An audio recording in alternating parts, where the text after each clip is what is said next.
Okay, so hey guys, and welcome back to another Axel 72 video. And in today's video, I'm going to be giving my prediction for the Anthony Hernandez versus Roman Dolidze fight. And so if you are new around here and you haven't yet subscribed, please do so. Like the video if you do indeed like the video, and feel free to join the Patreon as well. It does really support the channel. There's been a good group of members on there now, and I do really appreciate all the support. And you can request any kind of combat sporting related video, and I will try my best to get it out there and to deliver. There's been plenty of videos that have come from there so far, and again, like I said, the link will always be in the description. I really appreciate all the support, and again, thank you very much. But to get into this fight, it's in a weekend in which, if you're a combat sporting fan, it's not got a tremendous amount going on this weekend. And I just thought, this fight perhaps maybe isn't getting the recognition it deserves in the middleweight division as a good matchup, but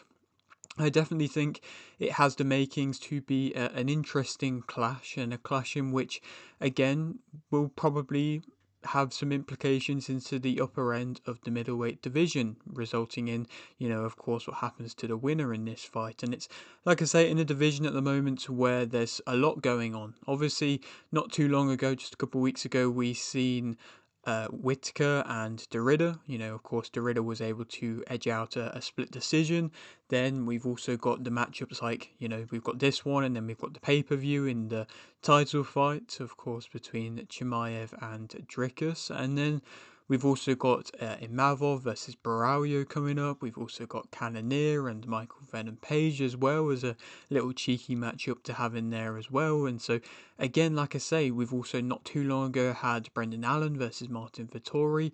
Pretty much the whole division, bar, your Adesanya and your Strickland, who's banned at the moment, is at a good stage. And again, this is a showcase matchup which is going under the radar a bit, but I'm excited by Anthony Hernandez and what he has to offer, and I think he's going to be in with a tough test against Roman Dolidze, that's for sure. But again, I definitely think this is the matchup to make for both of their careers. Of course, this fight was actually meant to happen back in June of 2024, but it was cancelled due to Hernandez, I believe, getting a hand injury at that time. But obviously, he's fought a few times since then, and I mean, it's interesting to see that that was a time in which Hernandez wasn't even ranked, I believe, at that point, and he was trying to fight Dolidze, who was on a losing streak of 2 fights, and he, has since then gone on to win back to back in a 3 fight win streak. And so, his career is basically flipped around in the UFC, and now he's ranked higher in number 9 than Anthony Hernandez in number 10. So, again, from a matchup in which was seen as a bit of an easier matchup for Hernandez, who was on the come up, to a Dolidze who was, already kind of bowing out, to now a matchup which, like I say, on paper, you can make the argument that this is a 50-50 kind of matchup. Is this a fight in which is going to kind of set up a number one contenders matchup? Again, talking about the kind of stacked level of the middleweight division at the moment, I'm not entirely sure, because it seems like there's a bit of a queue for the title. Of course, the pay-per-view is going to happen. Then probably it should be Baralho Imavov winner faces the winner and whoever's the champion at that time. And then it should probably be, Dolidze, if he has a fight maybe in the interim. If he wins that, then he gets an opportunity to go on to fight for the title. So the winner of this might have to have another fight before then to be able to solidify their position before they can really even start asking about, going on these world title stages. But I mean, for Hernandez, he is somebody who is on a 7 fight win streak in the UFC, and so that's something in which, that's not an easy feat to do. I feel like he's had to work very hard to get into the position he's in, and obviously that was coming off one of the earlier defeats in which he had in his UFC career against Kevin Holland, when he lost via knockout in round 1. But, like I say, since then, he's been on that 7 fight win streak. He's beaten some ranked guys in the likes of Kopilov and Michael Pereira, who was ranked at the time. And Brendan Allen, of course, was last time out his win. And, I mean, that win's aged well, of course. Allen was able to beat Vettori. So, again, like I say, he's on a good kind of win streak, and he's gotten himself in a good position, and he's probably was after the loss to Holland, kind of being edged out by the UFC and giving them harder matchups in expectation for him to just be kind of pushed aside a bit. But he's built his way up and he's gotten, like I say, himself in a very good position. Whereas Dolidze, again, like I say, he is on a comeback in his career, I suppose, is the best way of putting it, being on a 3-fight win streak after back-to-back losses. Of course, he lost in his first fight versus Vettori and he lost to Mavov. He managed to, of course, avenge that Vettori defeat last time out when he was able to beat up Vettori and inevitably get a decent victory there.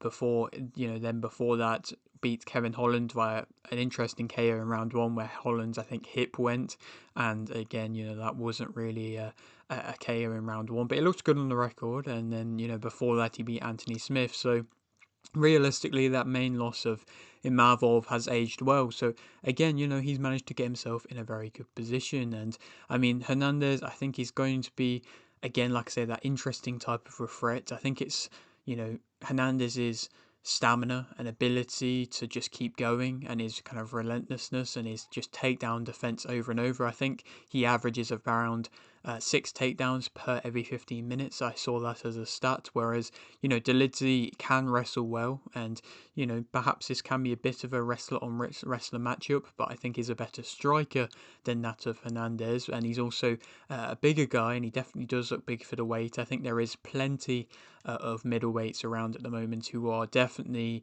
much bigger for the weight than what it seems. And I mean, Hernandez doesn't seem to be tremendously big for the weight. We've got the likes of, a Dolidze as well, a Duplessis, just guys like that who are very big for the weight and are able to get down well. But then, like I say, when they come in fight night, they look very big, and Dolidze is kind of one of them fighters as well. To speak about both fighters a bit more individually, Dolidze as a fighter, he's got good clubbing power. I think that's probably the best way to describe it. And he controls the centre well as a big, physically strong presence. He is able to check kicks well, and that's what he was doing well to be able to, nullify much of what Marvin Vettori was doing. He counters well, ending off with a strong hook, and, pretty much all his combinations will end off with a nice, big, strong hook, which it definitely is his most powerful punch.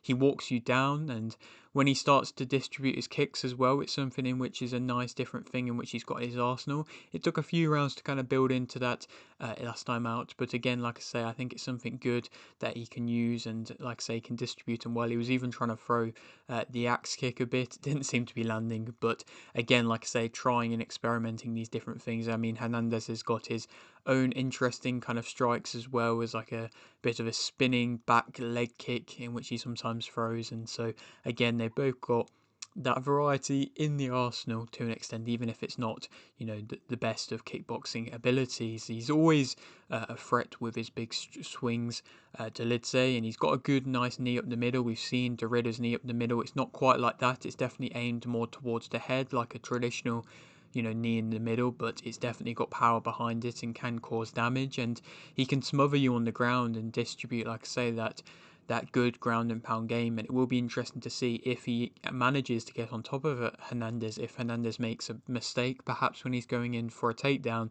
if he will just smother him and put on a decent level of ground and pound. It's not amazing, but it's a decent level. I think, he's more of a smotherer on the ground, Dolidze, just from what I've seen. I mean, he can seemingly be a bit defensive on the ground and not try and pass the guard too much, but again, it is still getting that control time, not really taking the risks which can, be resulted if you are trying to be the more aggressive fighter on the ground. More, I suppose, negatives to an extent about him. He's flat-footed. I think he's got a lack of speed, and I think Hernandez definitely is the faster fighter. He does try and rush in quite clumsily whenever he does. He's also at the same time got quite robotic movements. He doesn't look agile at all if you're managing to kind of circle around him or pivot around him any sort of way. He just makes him look very robotic. His accuracy isn't amazing and his timing isn't amazing. Again, when he is throwing that hook to finish off, it can be predictable, and again, it's not always incredibly accurate. He goes back in lines with his head on the line, and has a minimal guard as well, which means he can get caught. But I just don't see Hernandez's striking causing him a tremendous amount of problems. He wants to be fighting at a slow tempo, which is definitely, not what Hernandez will be wanting to do. I think he's been hurt more so than that of Hernandez in the fights in which, they both had respectively. He can be beaten to the punch. He tried switching stances a little bit against Marvin Vettori. I think I saw him do that at least once or twice, and then he got caught both times and just realised he can't be doing that. He ducks his head off to the side a bit, again clumsily when he's throwing. To speak more about Anthony Hernandez as a fighter, he's good at securing takedowns, getting top position, and distributing ground and pound realistically. It's definitely good offensive wrestling. It was a brutal elbows in which he stopped Michael Pereira with. Pereira is a fighter who is going to come out fast in the first minute, and he got caught with a few shots in them first minutes, but then very quickly can tire, and that's when Hernandez came into his own and inevitably stopped Pereira.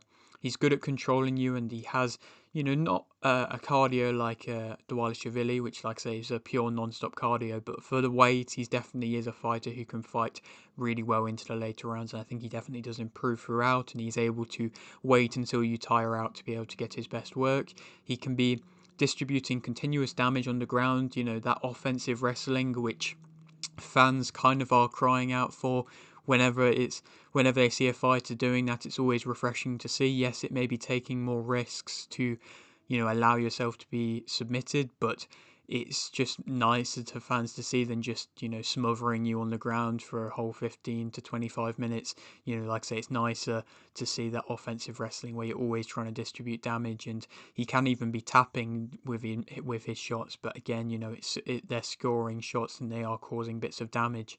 He is come forwards, and he can punch out when he's in bad positions to an extent. It's not the best, but he can, if he gets put on the back foot, he can try and punch his way out. He can ride out being on his back as well, and he will be looking for submissions, probably more so than that of Dolidze, who I don't believe has gotten a submission yet in the UFC. And negatives about Hernandez, I think his leg can be beaten up, and he was having problems with his balance from Allen just beating up on his leg, especially in the first couple of rounds of their fight. He's got limited striking ability as a whole. It doesn't, perhaps it's improving a little bit, but it's still very limited. He doesn't really know how to kind of defend himself against barrages, so I think the hooks and the big shots from Dolidze might be able to land on him, and he doesn't always know how to get you off if you are coming forwards. Like I say, he'll try and throw a bit of a clumsy hook to try and throw you back, but if that doesn't work, then he doesn't really know how to get you off. He can sometimes shoot for desperate takedowns, which is when he can put his head in bad positions, and that's when he can get caught in submission attempts from the opponent when he is just going in for lazy takedowns.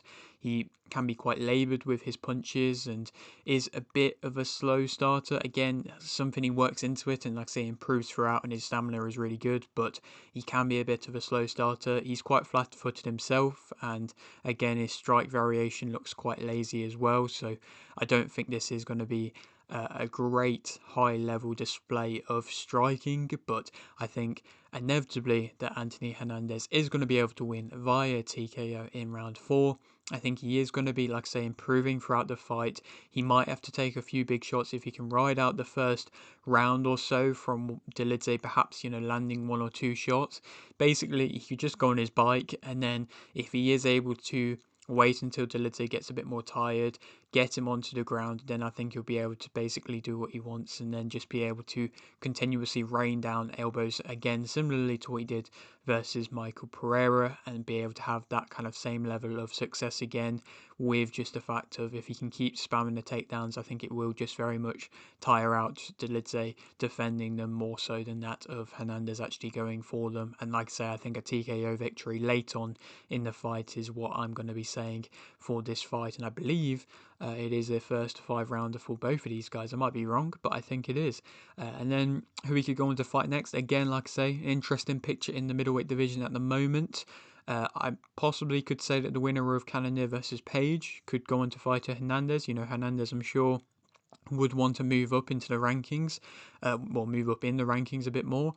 Robert Whittaker, of course, coming off the close defeat to the Ridder, could be a good way to, see if Robert Whittaker is actually done and finished with his career. That could be a retirement fight if he lost against somebody like a Hernandez who's on the come up. Or Paulo Costa is coming off a career victory, which is his first in a while, which I believe was against Marvin Vettori.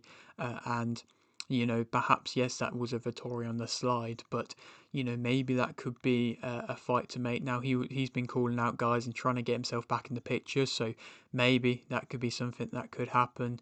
Is he deserving of an Anthony Hernandez? He probably is deserving of that little bit of a step up, not deserving of a top contender, but that could, like I say, be a good fight there to be made, whilst, Anthony Hernandez is waiting to see what's going on with all the other fights in the middleweight division.